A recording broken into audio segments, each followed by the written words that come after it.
Someone stood outside of my camping tent, and when I found out who, I instantly called the cops. I unzipped my tent that morning and stepped right into a small footprint outside my tent door, like someone had stood there for an hour watching me sleep. Then I spotted the handprints on my tent, tiny and childlike muddy fingers pressed against the orange fabric right where my head would have been while I was sleeping. I felt all the hairs on my arms stand up as I looked around my campsite nervously. Hello? I tried calling out. No answer. I took a deep breath to calm down and tried to convince myself it was just a kid pranking me. But that night, I woke up to someone giggling right outside my tent. High-pitched and sweet like a kid trying not to laugh too loud, and it was coming from right outside my tent wall. I held my breath and listened to the stranger rummaging through my supply bag, then giggling again. But when I unzipped my tent and burst out with my flashlight, there was nothing. Just my first aid kit torn open on the picnic table with every single Band-Aid gone. Everything else was left scattered around. And my cooler was sitting wide open, but only the juice box and granola bar had gone missing. Hello? Is anyone there? Do you need help? I called out loudly. Still no response. I tried searching around the bushes, behind a few large trees, but it was like the stranger had vanished. That's when I realized the stranger left something behind. A drawing on the flat rock of two stick figures, one of them lying flat on the ground with X's for eyes labeled me. I couldn't tell if it was supposed to be someone sleeping or someone dead. I started to think that this wasn't just some local kid playing a prank anymore. I realized I couldn't stick around any longer. I started to pack up my campsite, thinking that I could maybe find a ranger to help solve this for me later, once I was safe. But just as I started taking down my tent, I saw a tiny shadow creeping toward my picnic table, moving so carefully there was barely a sound until it knocked over my water bottle. I turned around and found a child with wide eyes standing beside my cooler. His clothes were torn and filthy with dried blood on his knees, and cuts all over his arms that were starting to turn bright red from infection. He held one of my Hershey's bar in his hands. We stared at each other quietly for what seemed like minutes before he held out his hand to give back the chocolate. I bent down to his height and smiled gently. Keep it. It's yours. I watched him plop down into the mud and devour the chocolate bar. Who are you? What happened to you? I asked carefully. His body started trembling. My name is Charlie, he mumbled, and explained how he was traveling with his mom when they stopped at a rest stop several miles out. He decided to go to the bathroom when a man entered and grabbed him. I screamed for Mom, but she never came to help me, because she was already dead. The man had hurt her first and left her body in the car. The man took the kid and drove deep into the woods all the way to an abandoned chapel, where the kid made his narrow escape through a broken window where he received all those cuts. But you're safe, he said. Ladies are safe. But then I asked him the looming question I had in mind. Did he hurt you? Charlie's eyes narrowed. Not yet. I nodded. That was good. And that man, do you know what he looks like? Think very, very hard, I told him, hoping I could at least help the police while the kid's memory was still fresh. He frowned and sat there thinking before he sat up straight, clearly remembering something. He whistled. Just one song over and over while driving. It was really scary because he said it was the last thing all the kids he caught heard, so he wanted me to hear it too. My stomach felt sick. I asked him if he could hum it, but when he tried, he started tearing up, so I stopped him. I pulled him into my arms and held him tight, fighting back my own tears. That's when we heard a loud whistling and footsteps approaching. Charlie's hand suddenly clamped hard onto mine, his body rigid as my husband started walking towards my campsite, with the extra supplies I had sent him out to buy yesterday. That's the song, Charlie whispered. That's the song he whistled. I couldn't move. My whole body locked up as my husband walked closer, that tune still coming from his lips like it was the most normal thing in the world. Charlie's fingers dug into my hand so hard I thought my bones might break. My brain was screaming two different things at once. One part kept saying there had to be some mistake, some other explanation, because this was my husband, the man I married, the man I slept next to every night. The other part was looking at Charlie's face, at the pure terror in his eyes, and knew exactly what this meant. I forced my mouth into a smile and lifted my free hand to wave. My heart was beating so hard I could feel it in my throat. I squeezed Charlie's hand back and bent down fast, putting my mouth right next to his ear. I told him to get behind my tent right now and stay completely quiet no matter what he heard. He looked up at me with those wide, scared eyes, but he nodded and let go of my hand. I watched him disappear behind the orange fabric just as my husband got close enough to really see me. He stopped whistling and called out, asking why I was up so early. I stood up and walked toward him, putting myself between him and where Charlie was hiding. I said something about hearing animals around the campsite and not being able to get back to sleep. My voice sounded weird and too high, but I kept talking, asking about his trip to get supplies. He set down the bags and rubbed his face, saying he got turned around on the way back yesterday, which was why it took so long. I nodded and suggested he must be exhausted from all that driving. I told him he should rest in the tent while I made us some breakfast. He looked at me for a second like he was trying to figure something out, then shrugged and said that sounded good. I watched him walk to the tent and climb inside, and the second the zipper closed, I pulled out my phone. My hands were shaking so bad I almost dropped it. 1 bar of service. That was all I had. I opened my messages and found my sister's name. My fingers could barely hit the right letters, but I managed to type out the words, "Emergency call police to campground." I added our location pin and hit send. Then I deleted the whole message from my phone like it never existed. I looked over at the tent and saw Charlie peeking out from behind it. I put my finger to my lips and pointed at the ground, telling him without words to stay down and stay quiet. Then I walked over to the camp stove and started making noise with the pots and pans, clanging them together louder than I needed to. Anything to cover up any sounds Charlie might make. I got the stove going and put a pot of water on it, even though I had no idea what I was actually going to cook. My brain couldn't think about food. All I could think about was that my husband was 15 feet away from a child he had kidnapped and hurt, a child whose mother he had killed. I kept glancing at my phone, willing it to show me that my sister had gotten the message and called for help. The water started to bubble, and I realized I'd been standing there for almost 15 minutes. Then I heard the tent zipper, and my husband came back out. He said he couldn't sleep and asked where the first aid supplies were. My stomach dropped. I told him they were in the car and I'd get them for him. He just stood there watching me as I walked toward the parking area. I could feel his eyes on my back the entire time, and I had to fight the urge to run. When I got to the car, I grabbed the first aid kit from the trunk. Then I palmed my car keys and slipped them into my pocket where he couldn't see them. I walked back slowly, trying to look normal, trying to breathe normal. When I got close to the campsite, I saw him standing at the picnic table. He was looking down at something and my heart stopped. The chocolate wrapper. Charlie's chocolate wrapper was still sitting there on the wood. I walked faster and asked if he wanted some coffee, stepping right between him and the table. I picked up the wrapper and crumpled it in my hand like I was just cleaning up my own mess. He looked at me and said the campsite looked really messy. He asked if I'd had trouble with animals getting into our food. I told him yes, that I hadn't secured things right last night and something had gotten into our supplies. I started gathering up all the scattered items from the picnic table, moving around to block his view of where Charlie was hiding. I picked up Band-Aid wrappers and empty juice boxes and shoved them in the trash bag. Every second felt like it lasted forever. I kept waiting to hear sirens or see police lights or anything that meant help was coming. My husband moved closer and I almost jumped. He asked if I was okay because I seemed really jumpy and nervous. I forced myself to laugh and said I was just tired from not sleeping well. I told him I kept hearing noises all night and it had freaked me out. He stepped even closer and put his hand on my shoulder. I had to lock every muscle in my body to keep from flinching away from his touch.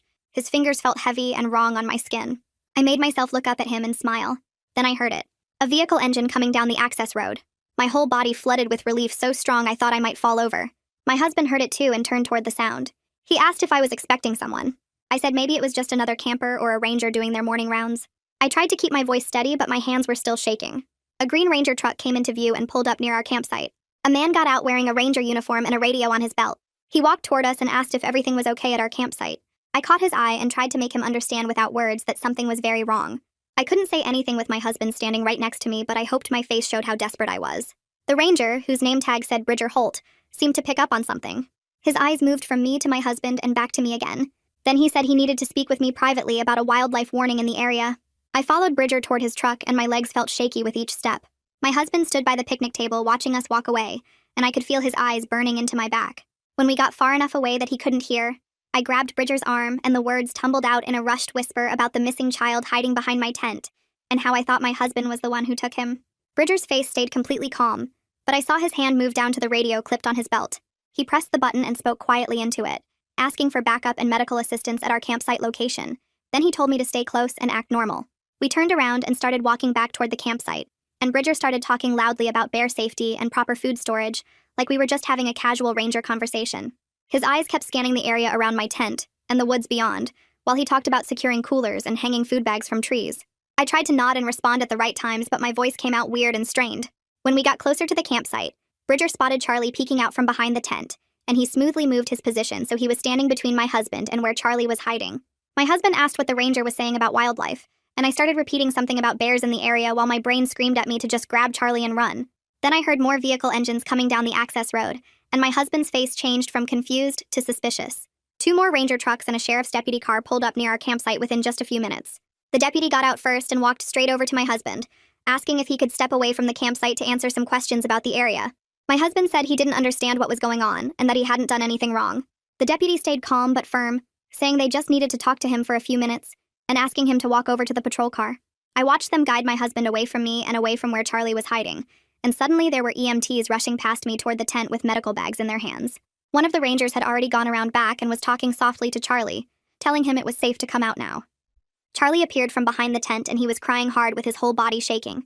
His face was streaked with dirt and tears, and he looked so small and scared standing there. One of the EMTs immediately wrapped a blanket around his shoulders and knelt down to his level, gently examining the infected cuts on his arms while talking to him in a soothing voice. I looked over at my husband sitting in the deputy's car and saw his face go completely pale as he stared at Charlie. He started yelling through the car window, demanding to know what was happening and why there was a child at our campsite. The deputy standing beside the car told him to stay calm, and that they would explain everything at the station. Bridger touched my elbow and asked me to come sit in his truck, so I could tell him the whole story from the beginning. I climbed into the passenger seat and my hands were shaking, so badly I had to clasp them together in my lap. Bridger turned on his body camera and pulled out a notebook, then nodded at me to start talking. I explained everything about waking up to the footprints and handprints on my tent, hearing the giggling in the night, finding my first aid supplies stolen, discovering the disturbing stick figure drawing, and then finally finding Charlie hiding near my campsite. I told him about Charlie's story of being taken from the rest stop after his mother was killed, about being held in an abandoned chapel and escaping through a broken window. Then I got to the part about my husband arriving back at camp and whistling that exact same tune that Charlie had described his captor whistling, and my voice cracked when I said it out loud. Bridger wrote everything down carefully and asked me specific questions about timing and details, recording every word I said. The EMT came over to the truck and said Charlie needed to go to the hospital right away for his infected cuts and a full medical examination. I asked if I could ride with them, because Charlie kept looking around frantically, and his eyes would lock onto mine like I was the only person he trusted. The EMT agreed and told me to grab whatever I needed quickly. I got my purse from the tent and walked toward the ambulance without looking at my husband, even though I could hear him calling my name from inside the deputy's vehicle. At the hospital, they took Charlie straight back to an examination room with a forensic nurse, while I sat in a small family waiting room with uncomfortable plastic chairs. A woman came in and introduced herself as Amy Lancaster, explaining she was a child victim advocate who would be coordinating all of Charlie's care and making sure he stayed protected throughout the investigation. She had kind eyes but a professional manner, and she sat down across from me with a clipboard full of forms. She started asking me detailed questions about exactly how I found Charlie, what condition he was in, what he told me about his captor, and how I knew to call for help. I answered everything as clearly as I could, even though my brain felt foggy and disconnected from my body. A detective arrived about an hour later, and Amy brought her into the private room where I was waiting. She introduced herself as Detective Ursula Duffy and asked if I was ready to give a formal statement about everything that happened. I nodded and she pulled out a recording device, then had me start from the very beginning again. I told her the whole story, including specific details about my husband's timeline from yesterday, when he left to get supplies, how long he was gone, the route he said he took, and then the whistling when he came back. Ursula asked if I had noticed anything unusual about my husband's behavior recently, and suddenly my mind started pulling up all these small things I had ignored or explained away. The late nights he claimed were work events, the weekend trips he took alone that he said were for hiking, the way he always seemed to have an excuse ready before I even asked a question. I felt sick as I realized how many red flags I had missed or was chosen not to see. Through the window of the family room, I suddenly saw my husband walking down the hospital corridor with 2 police officers on either side of him. He was demanding loudly to see me and asking where I was, but hospital security and the officers kept him moving toward a different area of the building. I watched him pull out his phone and start talking to someone, probably a lawyer based on how his tone changed, and the full reality of what was happening hit me all at once. My hands started shaking and I couldn't make them stop, and then my whole body started trembling. A nurse noticed and brought me a cup of water and a heated blanket, wrapping it around my shoulders while Ursula watched with concern. Ursula told me they were going to ask my husband to come down to the police station for formal questioning about Charlie's kidnapping and his mother's murder. She explained very clearly that I didn't have to see him or talk to him right now, and that she could help me arrange somewhere safe to stay for tonight.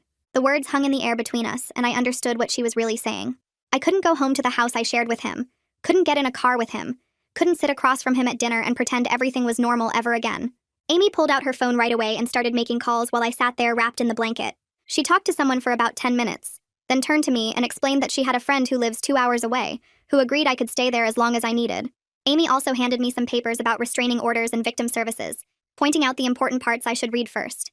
Everything felt fuzzy and far away, like I was watching this happen to someone else on TV instead of living it myself.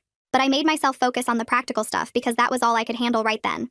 Amy wrote down her friend's address and phone number on a piece of paper and told me she would drive me there herself after Charlie finished his medical exam. I nodded and folded the paper into my pocket, trying to remember how to breathe normally. A nurse came in about 20 minutes later and said Charlie was asking for me. I followed her down the hallway to a small examination room where Charlie sat on the table with his arms wrapped in clean white bandages. His eyes found mine immediately and he looked so small and scared sitting there. He asked if I was leaving and his voice cracked a little. I walked over and took his hand gently, being careful not to touch any of his cuts. I promised him he was safe now, and that good people were going to take care of him from here. He wrapped his arms around me in a tight hug and whispered thank you against my shoulder. I felt tears starting and had to pull away because I didn't want to scare him more with my crying. I told him to be brave and listen to the doctors and Amy, then I left the room quickly before I completely broke down. Out in the hallway, I leaned against the wall and tried to stop shaking. Bridger showed up a few minutes later carrying a folder full of papers and photos. He found me in the hallway and asked if we could talk somewhere private. We went back to the family waiting room and he sat down across from me. He explained that they were processing my campsite as a crime scene and had found the stick figure drawing on the rock. He showed me photos on his phone of the footprints outside my tent, and the small handprints on the orange fabric. He had measured everything and taken samples of the mud. He told me my quick thinking probably saved Charlie's life, but I didn't feel like I had done anything heroic. I just did what anyone would do when they found a scared kid in the woods. Bridger said the evidence from the campsite would help build the case against my husband, and asked if I needed anything before I left. I shook my head and thanked him for responding so fast that morning. My friend arrived at the hospital around noon, and Amy brought her to the waiting room. I hadn't seen her in almost a year because life got busy and I stopped making time for friends. She hugged me without asking any questions and just said we should go. The drive to her house took forever even though it was only 2 hours. I stared out the window the whole time, replaying every moment with my husband in my head, searching for signs I missed, wondering how long he had been doing this, trying to figure out when the person I married turned into a monster. Or maybe he was always a monster and I just didn't see it. My friend didn't push me to talk. She just drove and occasionally reached over to squeeze my hand. When we got to her house, she showed me to the guest room and told me I could stay as long as I needed. She brought me some clothes and towels and said she would be downstairs if I needed anything. That night, I couldn't sleep no matter how hard I tried. I kept seeing Charlie's face and hearing my husband's whistling. Around 2 in the morning, I gave up and turned on the light. I found a notebook in the desk drawer and started writing down everything I could remember about my husband's schedule and habits over the past year. The times he came home late with weak excuses about traffic or work meetings. The weekend trips he took alone that he said were for hiking. But now I wondered where he really went. The way he always whistled that same tune while doing dishes or working in the garage. My stomach turned as I wrote it all down and saw patterns I had ignored or explained away. Things that seemed normal at the time but now looked completely different. The next morning my phone rang while I was still in bed staring at my list. It was Ursula calling to tell me they were searching our home and my husband's vehicle with a search warrant. She asked if I knew about any storage units or vacation properties or other places he might have access to. I thought for a minute and then remembered the shed behind our house where he kept his tools and camping gear. I also told her about a cabin his family owns 3 hours north that he visited sometimes by himself. Ursula thanked me and said every detail helped. After we hung up, I kept staring at my list and suddenly remembered something else. My husband has a scar on his right hand from a childhood accident where he fell on broken glass. It runs across his palm in a jagged line, exactly where Charlie had described when talking about the man who took him. I grabbed my phone and called Ursula back right away. She answered on the second ring and I told her about the scar. She was quiet for a second, and then thanked me again, saying every piece of information helped build the timeline and evidence. A few hours later, Ursula called back and her voice sounded different, more serious. She explained that crime scene techs had found camera equipment and a notebook with my schedule written in it inside my husband's car. But they also found children's clothing that didn't belong to any kids we knew, zip ties and a roll of duct tape hidden under the back seat. I felt sick when she told me this and had to sit down on the floor. The room started spinning and I put my head between my knees trying not to throw up. My friend came in and sat next to me, rubbing my back while I tried to breathe. The next day, Ursula called to tell me my husband had been arrested and charged with kidnapping, murder, and multiple other crimes. The news spread through our small town within hours, and my phone started blowing up with messages from people who couldn't believe it. Neighbors, co-workers, people from church, everyone wanting to know if it was true. I turned off my phone and spent the rest of the day in bed, unable to process what my life had become. Everything I thought I knew was a lie. Every memory was now tainted. Every moment we shared was fake. That evening, Amy called on my friend's phone because mine was still off. She told me Charlie was in emergency foster care with a family who had experience with trauma cases. He was asking about me and she wanted to know if I was okay with supervised phone calls, so he could hear my voice. I said yes immediately, wanting him to know he wasn't alone in this even though I felt completely alone myself. The next morning, Amy called again and asked if I was ready to talk to Charlie. I sat up in bed and wiped my face even though no one could see me. She put him on speaker and his small voice came through asking if I was still there. I told him I was here and I was safe. He started telling me about the foster family's golden retriever named Buddy, who slept next to his bed at night. His voice got a little stronger as he described how Buddy knew tricks and could shake hands. Then he got quiet and asked if I was safe too, if the bad man could still hurt me. I promised him we were both safe now, that the bad man was locked up and couldn't hurt either of us anymore. After we hung up, I sat there holding the phone and then I started crying and couldn't stop for over an hour. 2 days later, Ursula called with an update that made my stomach drop. They found the abandoned chapel where Charlie had been held. Crime scene techs discovered evidence of other victims inside, things that belonged to different children over several years. She explained they were working to identify everyone and notify families, but it would take time. I asked how many others there might be, and she said they weren't sure yet, but it looked like more than just Charlie. I hung up and stared at the wall trying to understand how I shared a bed with someone capable of this, how I made dinner for him and laughed at his jokes and planned our future together. The scope of what he'd done kept growing, and I couldn't wrap my head around any of it. Amy gave me the name of a therapist who specialized in trauma, and I made an appointment for the following week. Sloan Romero had an office in a quiet building with soft lighting and comfortable chairs. She asked me to tell her what happened, and I went through the whole story again. When I finished, she explained that I couldn't have known, that predators are incredibly skilled at hiding their true nature and living double lives. She said my guilt wouldn't help Charlie or the other victims, that the only person responsible for these crimes was the person who committed them. I nodded and said I understood, but I didn't really believe her yet. She told me that was okay and we would keep working on it. I scheduled another appointment for the next week. 3 days after that, my phone started ringing from numbers I didn't recognize. When I finally answered one, it was my husband's lawyer asking me to make a statement supporting his character for the court. I hung up immediately and blocked the number. Then my email started filling up with messages from the same lawyer using different addresses. I blocked every single one. Ursula helped me file for a restraining order that prevented my husband or anyone representing him from contacting me in any way. Signing those papers felt like taking back a tiny piece of control over my life. The prosecutor Darren Abel called and asked to meet with me at his office. I drove there the next morning, and he sat across from me at a big conference table with folders spread out in front of him. He explained the case they were building and what my role might be as a witness. He was straightforward about how difficult the trial would be if it came to that.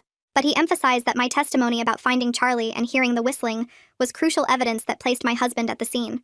I told him I would cooperate fully with whatever he needed because I wanted justice for Charlie and all the other victims.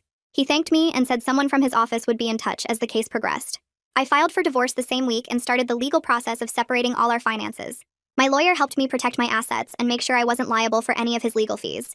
Each document I signed felt like taking back another piece of my life that he'd contaminated. Then the media found out about my involvement and everything got worse. Reporters started showing up at my friend's house, ringing the doorbell and leaving business cards. We called the police and they made them leave, but they came back the next day. I couldn't stay there anymore, so I packed up my stuff again, and Amy connected me with victim advocates who helped me find a different temporary place to stay. The new location was a small apartment in a building with security, and nobody knew the address except a few trusted people. Ursula called again a week later with news that made me feel sick all over again. They'd connected my husband to 3 other missing children cases spanning the past 5 years. Each family was notified and investigators were working to recover evidence. I sat on the floor of my new apartment thinking about all those families and all those children and all the lives he destroyed.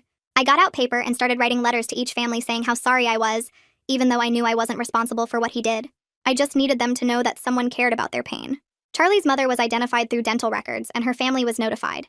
Amy told me when the memorial service was scheduled, and I decided to go.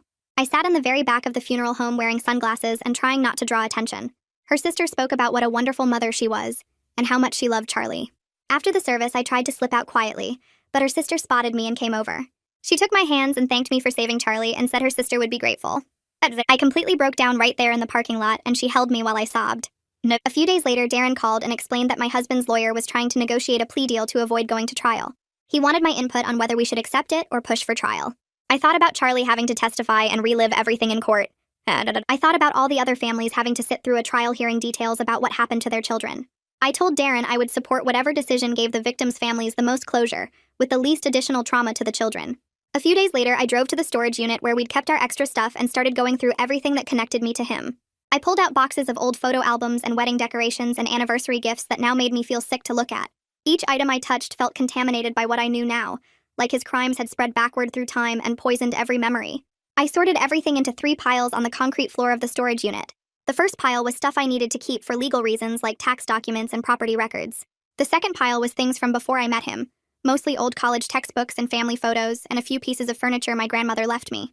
The third pile, which grew bigger and bigger as I worked, was everything else that had to go.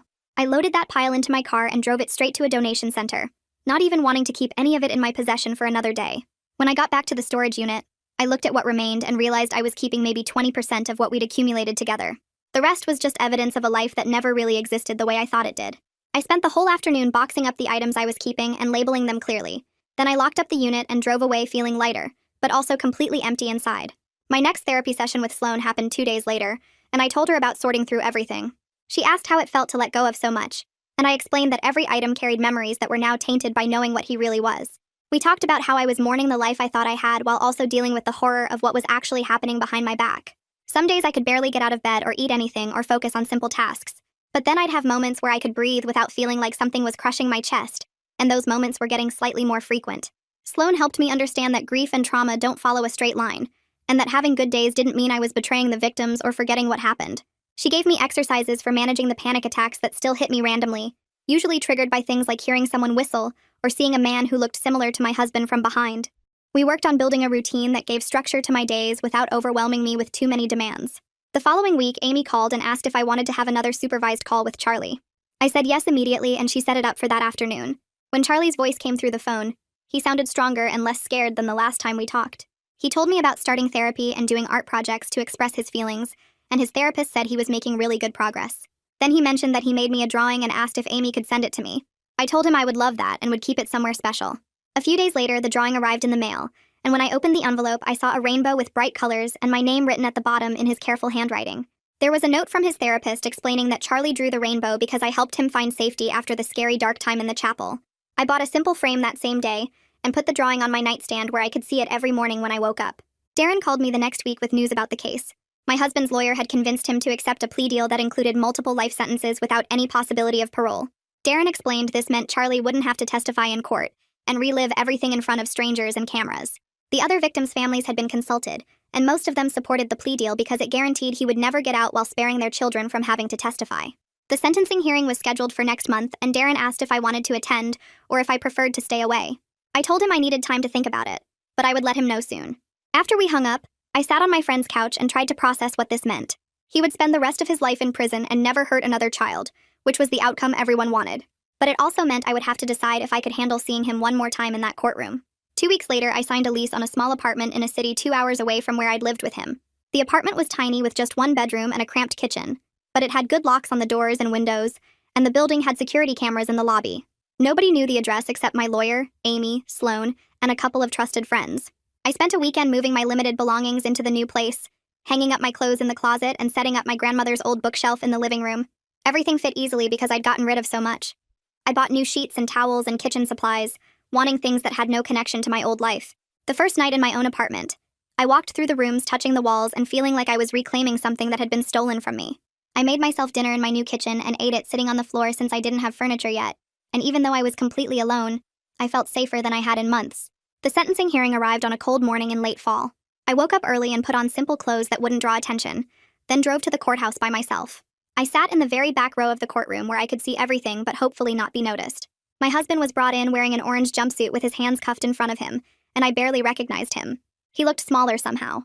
Or maybe I was just seeing him clearly for the first time. The judge read through the charges and the plea agreement, and various lawyers spoke about the evidence and the victims. When the judge handed down the sentence, multiple life terms without parole, I felt something shift inside me. It wasn't relief exactly, more like a weight lifting just slightly, knowing he could never hurt anyone else ever again. He was led out of the courtroom without looking at the audience, and I left quickly before anyone could stop me to ask questions. A few weeks later, I received an envelope from Amy with updates about Charlie. His foster family sent a letter explaining that he was starting to smile more often and having fewer nightmares about the chapel. They included another drawing he made for me, this one showing stick figures holding hands with a big sun overhead and flowers on the ground.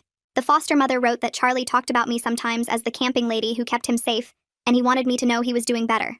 I cried when I looked at the drawing, but the tears felt different from before, less about pain and more about being grateful he was healing. I put this drawing up next to the rainbow one on my nightstand. I started looking for work and found a job at a small bookstore in my new neighborhood. The owner needed someone to help with customers and organize the shelves and process orders, and she didn't ask many questions about my background. I liked the quiet atmosphere and the smell of books and the simple tasks that kept my hands busy without requiring too much mental energy. My coworkers were friendly but not pushy, and they didn't know anything about my story. I appreciated the anonymity of being just another employee helping customers find what they needed. Every day I showed up on time and did my work and went home to my small apartment, slowly building a routine that felt real instead of built on lies. My therapy sessions with Sloan shifted focus to my fear of trusting people again. I told her I felt like my judgment was completely broken because I'd lived with a monster for years without knowing it. She helped me see that my instincts were actually working that morning at the campsite when I heard the whistling and knew something was wrong. I protected Charlie and called for help and did everything right in that moment. She explained that predators are skilled at hiding their true nature, and that even trained professionals can be fooled by them. We worked on separating my ability to trust myself from my ability to trust others, and she emphasized that learning to trust myself again was more important right now than worrying about trusting anyone else.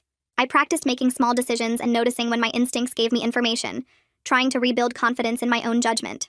A few months into living in my new city, I found a local group that supported families of crime victims. They met twice a month at a community center and provided resources and connection for people dealing with trauma from violent crimes.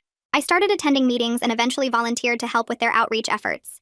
Using my experience to help others gave me a sense of purpose beyond just surviving each day. I was careful about my boundaries and didn't share details publicly, but I found meaning in connecting with people who understood what it felt like to have your life turned upside down by someone else's violence. The volunteer work reminded me that I could still do something good in the world even after everything that happened. 6 months after finding Charlie, a thick envelope arrived at my apartment with Amy's return address on it. I opened it at my kitchen table and found a letter from his foster family explaining they were in the process of adopting him. They wrote about how he was doing well in the school and making friends in his class. He talked about me sometimes and wanted to know if he could send me drawings. I called Amy right away and told her yes, absolutely yes. She sounded happy when she said she'd let his family know. 2 weeks later, I got my first package from Charlie with 3 drawings inside, showing stick figures playing with a dog and riding bikes. I hung them on my refrigerator next to the rainbow one he made at the hospital. The courthouse called a few days after that to let me know my divorce hearing was scheduled. I met with my lawyer at her office to go over the final paperwork. She had me sign about 20 different documents and explained what each one meant. When I signed the paper to return to my maiden name, I felt something shift inside me. It wasn't relief exactly, more like closing a door on a room I never wanted to enter again. My lawyer shook my hand and told me I was officially free to start fresh. I walked out of that building and sat in my car for 10 minutes just breathing.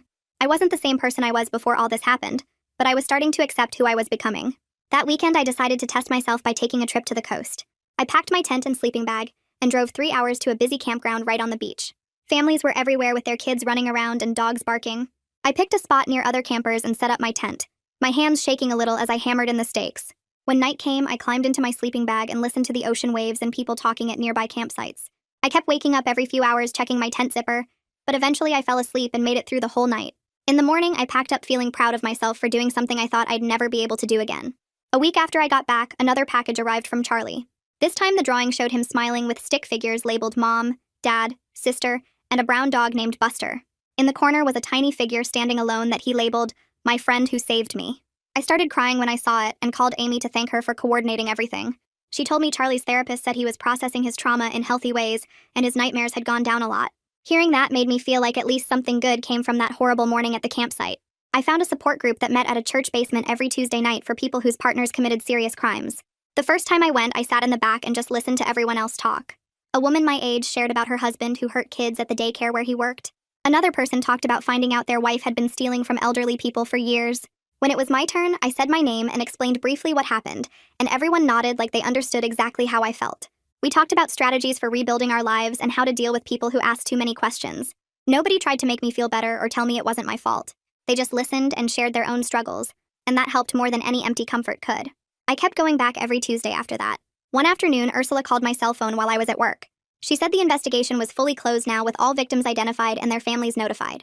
She thanked me again for cooperating with everything, and told me my actions that morning at the campsite directly led to solving multiple cases that had been cold for years.